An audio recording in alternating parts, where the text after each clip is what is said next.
Expo 2020, just to say you welcome on this pavilion.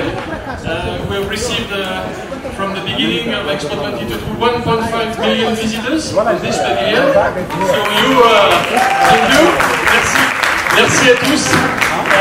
And you are a few of those, and thank you once again for being here today. We are very honored. On est très heureux de recevoir Jean Paul Gaultier et son commissaire d'exposition, à qui je vais d'ailleurs tout de suite passer la parole. Merci beaucoup. Thank you. Thank you. Bonjour. En fait, mon nom c'est Thierry-Maxime Loriot, si vous vous demandez. So my name is Thierry-Maxime Loriot. I'm the exhibition curator. I'm glad to see. Is everybody? Maybe we wait that everybody. We have seats on here. It's fine. Good. Super. So just to start, is it possible to have your attention, everyone, please? Shh. Please. Hello. We will talk afterwards. All right.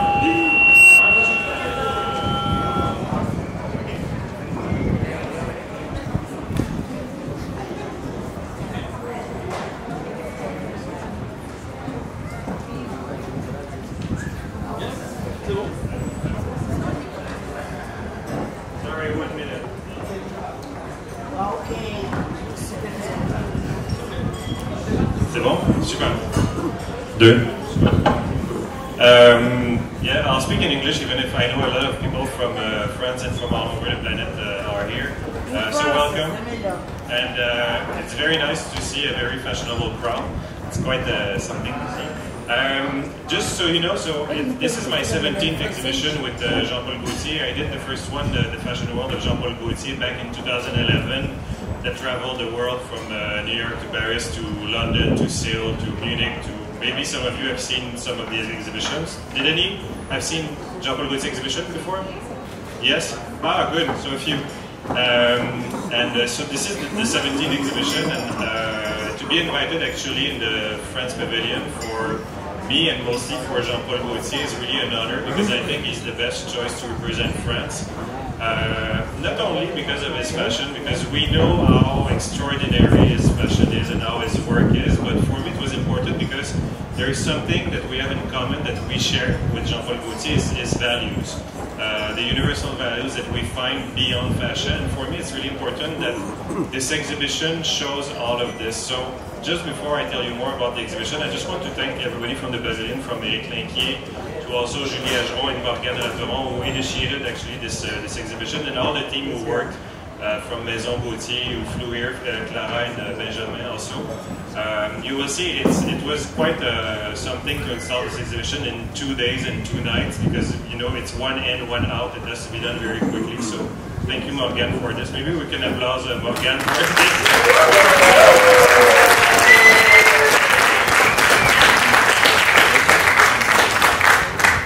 So number 17, first time in the Middle East. Also first, because you know that on the Universal Exhibition, most of the pavilion will be de-installed after. This pavilion will go to Marseille. So this is the first green exhibition that will be completely recycled. Jean Paul always loved to recycle even his own collections. So you will discover this exhibition, which is not a retrospective, it's really an installation where you see the passion, the obsessions from 1980 until almost now. And for me it was important to see also beyond the fashion, the craftsmanship of the atelier, because even if you see in the most beautiful magazines and on the catwalk, if you're invited to Haute Couture show, I think to see a real haute couture dress and to see all the embroidery, you'll see there's one leopard dress. It took 1,700 hours just to bead with all the glass bead. It's incredible. You know, I think it's easier to see a Picasso in a museum actually than to see a Jean Paul Gaultier dress. So really take pictures, spread the word, and tell everyone to come see it because it's really a unique opportunity. Exactly. So on this, we will speak maybe for 15 minutes and we'll take some questions from you. So if you have any questions, just raise your hand afterwards. And we'll meet you in the exhibition after. So if you can please give a super warm welcome to the greatest Jean Paul Gaultier.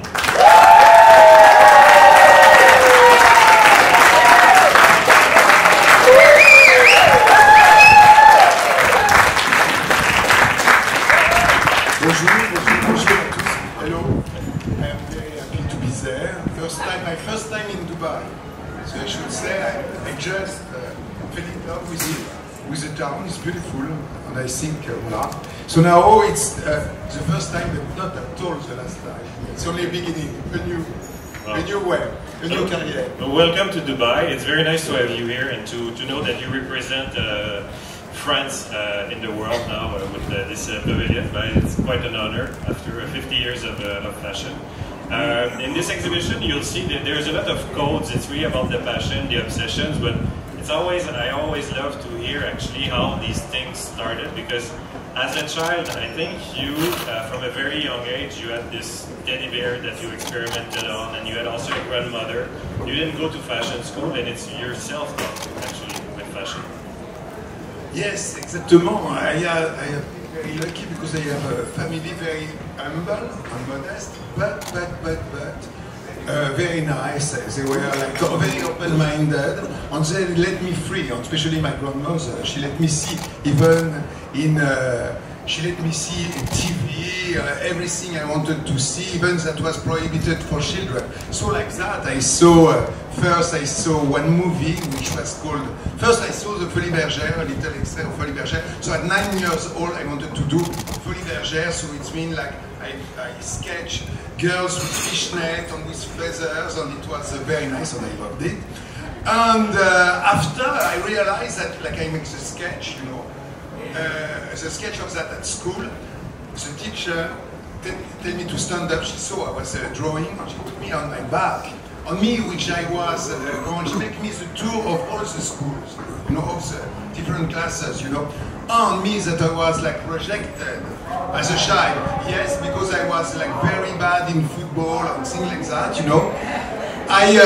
There, they all love at me and asked me to make sketch. So I understood that maybe by sketching, maybe the world, a new world should open on the people, they should be integrated, even if I was different, like that. So it started like that, and after a movie Falbala, which means Prel, and it's funny because I just did an exhibition about cinema and fashion. On that, you know, it's truly like the same point of view. I mean, fashion and cinema are supposed like to reflect the time, the people, the evolution of the men becoming more soft and more, I will not say feminine, but let's say more fragile, and the woman stronger, and the woman power, like said the Spice Girl. But in the exhibition, we also see a lot of corsets, and I think the first gold bra, it was not for Madonna, right? It was for my teddy bear. Because me, I wanted to have a doll, but my parents think that it was not good for a boy to have a doll. So I put my teddy bear, and I put him like some cone bra in paper, you know, with the pins and like that. So it's like that. It was the first transgender, fluid transgender that exists. You know? I was avant-garde. You've always been very avant-garde. One thing that was quite important also is when we see your shows, your advertising campaign, it was always an open vision of society. It was very diverse. Everybody was welcome on your catwalk, whatever the shape, the religion, the skin color. Why was this so important before everyone else to be inclusive? Because it's a life that I was lucky, like I said, my parents, which were very open to different kind of people. I remember at the age of maybe 13, I saw that movie, which was with Sidney Poitier, which was called Guess Who's Going to Have Dinner Tonight, you know, which was showing one man, which was one girl that was presenting to her American white parents a black man, you know, as a fiancé. And I say to my parents, if me I arrive with a girl which is black, what you do say? And my parents said, if you love each other, it's fantastic, you know. And years after, when I arrived with a boyfriend, my mother said, do you love each other? I said, yes, it's so fantastic. So voilà. So I was happy to have that. Minded about difference, and I felt always like attracted to different people, different physique. All that was different. Maybe because I felt different myself, so I always love the why, like after, for my talk, when I knew that I wanted to make a fashion shows, that was very important for me.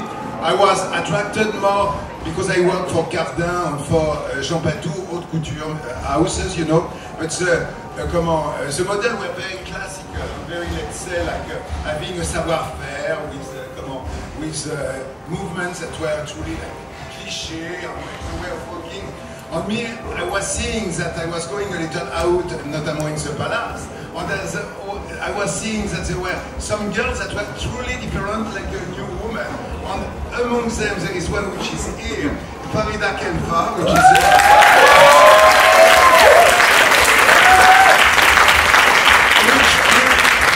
which truly, it was, comment, c'était un coup de foudre. How would you say?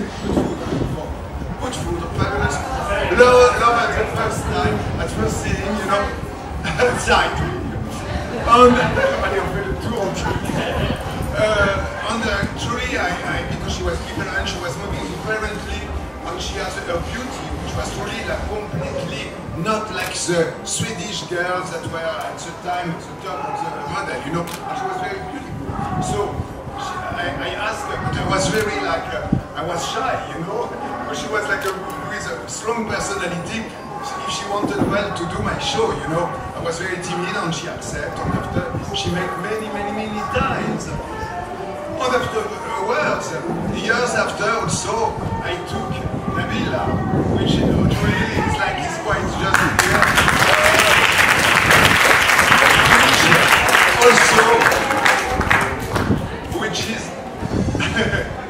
Which is truly like also very nice and like that. But you know, more of all, I wanted, I chose first Farida because she was walking or having another way. It was not only the classical. It doesn't mean that I don't like the romantic girl or like very weak or fragile. It can be beautiful. It exists and it's beautiful. So I show them, but I wanted to show that women that know more what she wants and that become what it's now. A woman's power, which is that, you know, like I said, like the Spice Girl. You know, so it's like a reference, you know, I like that, because there was the attitude. I remember one of the first shows, Farida, she has like a chewing gum, and she was like having the chewing gum like during she was walking, which at that time, you know, the girl were like, like sweet or smiling, or not smiling, but not a chewing gum. You know, that attitude frontal. And it makes that truly I wanted to show from that women that were strong, and men that could be venal and fragile, and also beautiful looking, sensual, which was not admitted, you know. It was truly the men, it's really, voilà, John Wayne, it truly was the one supposed to be like the masculinity, you know, which, well, there was Marlon Brando, which that was starting to be like sexy. And at least they start to accept a man to be sexy. American Gigolo in the movie, where you could see like a man can be venal also, which is good. Excellent. So I wanted to show only to represent what was happening in the society and the changement, you know, in my collection, and to show that diversity and the different kind of beauty. Is it working? Yes. He definitely broke the codes of fashion and also of haute couture. One thing that is fascinating is when you see all the collections that he did collections in tribute to Ukraine, even, to Africa, to different cultures, and now, you know, we talk a lot about cultural appropriation.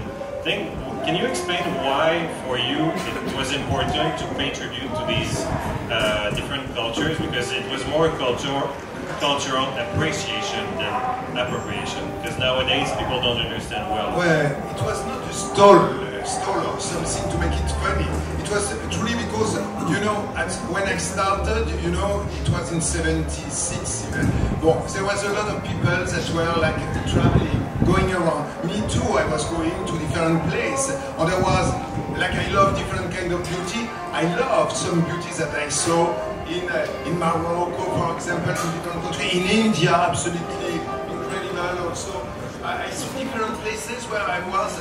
I went to Japan, and also I was, because our culture is so beautiful and so interesting, And, you know, a lot of restaurants from different countries came also to France. It's not France, you know, it's a mixture of different people different that were from immigrants that were beautiful. I wanted to show them, so it's the same with the clothes. When I was traveling, I saw some clothes which mean were more, let's say, folkloric, you know, or how to wear the sari, you know, which is a beautiful outfit, only one dress is a simple one, but which is fantastic. I used that because I was inspired, like I was inspired by the different model, you know. So it was an inspiration. It is not like to stall, not to make money from that. The spirit was to show the beauty. I dedicated some from Mongolia, from Eskimo. I did that because it was inspiration. Like you can see in a movie, like you can see in a book, like you can see by traveling. We eat different kind of food from different countries. So all that is integrated, you know. So it's not a question. Even I remember I went to Canada and I did, you know, one time one wedding dress that I did. The idea was like from the chef Indian, you know, the apache, like his feathers, long feathers, you know, which is from the chef, you know, which is fabulous. I did all in white and with coming down like a veil. You know, so it was becoming like the wedding like that, you know, and with a skirt which was like an enormous hussard, like hussard, I don't know how you say that, all military thing, you know, a dress, you know, and I mixed that also to the hussard and the Indian, but the American Indian, or Indian native, you know, that I took, you know, I make it in a way of wedding, like a celebration for one important moment, you know. It was not at all like a stealing, but I know that one time I went to Canada, and you can explain yourself, like the story. That's quite interesting. Because, you know, these questions of cultural appropriation now is very interesting, because I think the way Jean Paul does it is you Gaultierize an idea. It's about appreciating different cultures and mixing them. And you know, you see in so many different collections, and even it's about ideas and how to show something that maybe people won't notice, but he will try to make it beautiful or show how it is beautiful, just from even his perfume cans that first were bracelets. You know, he did in 1980 this garbage bag dress that we can see in the exhibition. But with the Indian, to end the story with the Indian, the Indians in Canada, in fact, supported Jean Paul because they thought it was a beautiful tribute, and one came to symbolically be married to Jean Paul because, you know, we have this third sex in Canada, in North America, in the Plains. So he was accepted with the Love is Love exhibition. It was a mix, a bride and groom all mixed, but it was really good. I think it's important now that we understand that it's beyond values, it's beyond fashion, it's about a strong social message, you know, about tolerance, about acceptance, and about diversity. But as I said in the exhibition, we see one of your pieces from 1980, which is quite fantastic because you had maybe less money to buy fabrics than you did, even for your first collection with the garbage dress. Me, I will tell you something. Honestly, I think that the best way to start is having no money. It's true, because when you have no money, you have to find idea. So you have to invent. When you already go into like a big house or something like that, if you start like that, everything is easy. So you don't try to find solution and to find. So that's the best way. I don't regret at all. It gives you strongness. You know that with almost nothing you can do something.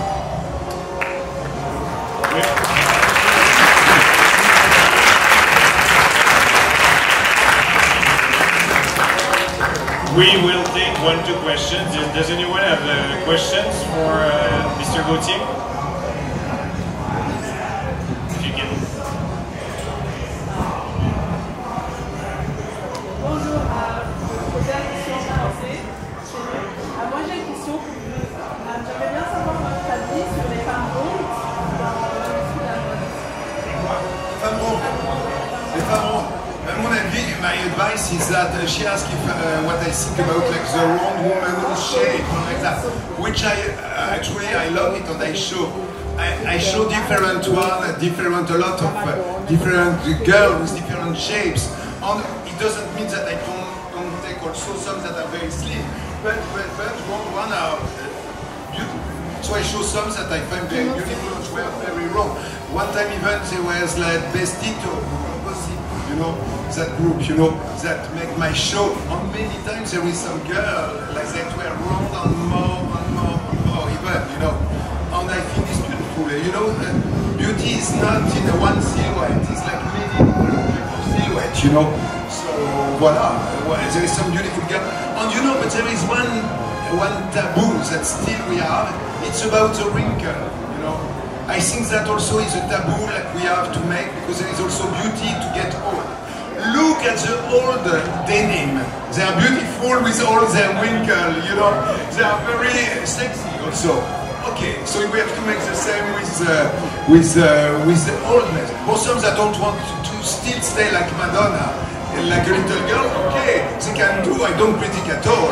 It's her, and she's fighting for that, you know. So in some way she's strong and wants to show what she wants to show, you know. But I think that also beauty can be also in some, there is some people, you know, that are more beautiful, and I say that honestly. It was that when they were young, they were not so character, you know. But after, because maybe of their cleverness or whatever, they came out older, more beautiful and more specific and more interesting. So I think that now, so it's, I should like to make, no, I don't make now any more fashion show, but a fashion show with only old women and men. The men now learn how to be careful about themselves and like that, you know. So it's normal, we are equal like that. One thing that has nothing to see with your question that I should like to ask, it was things that I don't find regular. Imagine that the only work where the men are less paid than women, it is modeling. Don't you think it's scandalous, you know?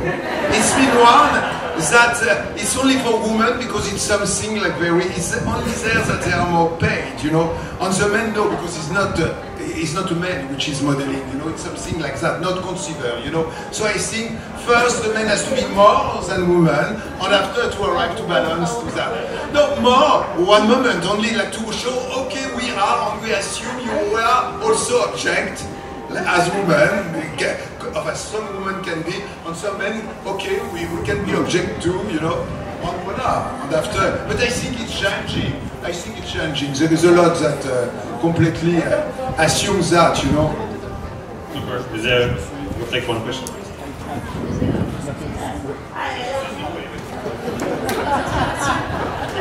C'est la première fois que vous venez à Dubaï. Oui. Alors, qu'est-ce qui vous inspire ici, vos créations, et en général, quelles sont vos inspirations? First thing that I will answer, it's like the first time in Dubai, yes. I should say that I've been like truly like everybody was speaking to me about Dubai, and I know a lot of people that are living in Dubai and wants to live to Dubai, and I understand why. Now that I am here, I understand why. Yeah, I think I should be like 20. I would like to love it. No, it's true. But I think it's kind of future about architecture. It's beautiful. I think it's truly very interesting, and you feel that energy of doing things. Well, it's very interesting. I think inspiring about the architecture, but I didn't see a lot of things. Yesterday I was lucky, I make a tour on a boat that makes a tour of Dubai. So I saw by daytime, which is beautiful, because sometimes it's only beautiful, like Shanghai for example. It's beautiful at night because of the light, you know. But when you see the buildings, they are not nice, yeah, it's a real life, you know, it's like a fake, you know. Here, no, it's beautiful, very beautiful. So voila, but I have to visit to come more and to see more things and to voila. Maybe tomorrow we do only one thing in the desert, because that is really like the difference between here, like the city, which is incredible, and tomorrow the desert. I have the two impressions when you can resource and when it's the activity, you know. So I love it. And inspiration comes from everywhere, I told you. So of course it can come from here, and there's the architecture. Give me like idea, image, material, which are interesting, the lights that there is, you know, it's beautiful. Truly, truly beautiful. And creative. Hi! Yes? Vou fazer uma pergunta. Primeiramente, Hansa, eu queria saber quando você fez o sutiã para Madonna, se você se inspirou em alguma coisa e tinha noção que ia fazer esse sucesso assim até os anos de 2000, nessa nova geração que acompanha o Brasil. Brasil, voilà, tudo bem. She wants to know how you. What do you say? You say about your breasts like Madonna. About yeah, but you, iconic with Madonna. you, it could come into here. Se você tinha noção,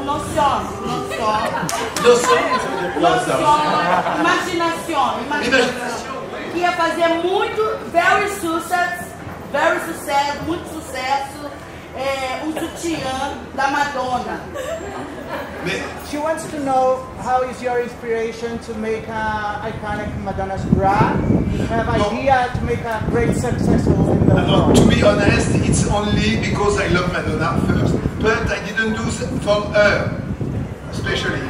First of all, I did it for my teddy bear. I told you, the iconic bra. So first is for my teddy bear. In 82, I did it in my collection where Farida was, and she had a black one, black corset dress, long, difficult to walk in, but she walked marvelously in it. And the only one that I have not kept, it's lost. Somebody steal it. Because she was so beautiful, maybe in black. Well, anyway, so she was wearing it. But after Madonna, no, it's Madonna because she was like already looking at that time buying some of my clothes. You know, even for Suzanne, desperately, she wore one of my corsets, but which was not with a coat, no. And after that, I saw her, met her, and she was wearing my clothes and asked me to do the Blonde Ambition tour. They did with pleasure. I didn't know that it should be like a success like that. For me, you know, I did only because I was fan of her. That's it. You know, to be honest, all the things that I did, it was never like a plan of career. I will do that. I was not. My brain is not as clever as that. You know, I make only what I like, and I don't like. It's very like a reflex. You know, her, I loved her. I like how she was. She was fan of fashion, and she loves fashion at the base, you know, and I like what she was showing. A woman, the most macho woman that I ever saw. So I like that. No. We will go in the exhibition, so we will meet you there because everybody wants to see the exhibition before it closes. Ah bah oui, bientôt.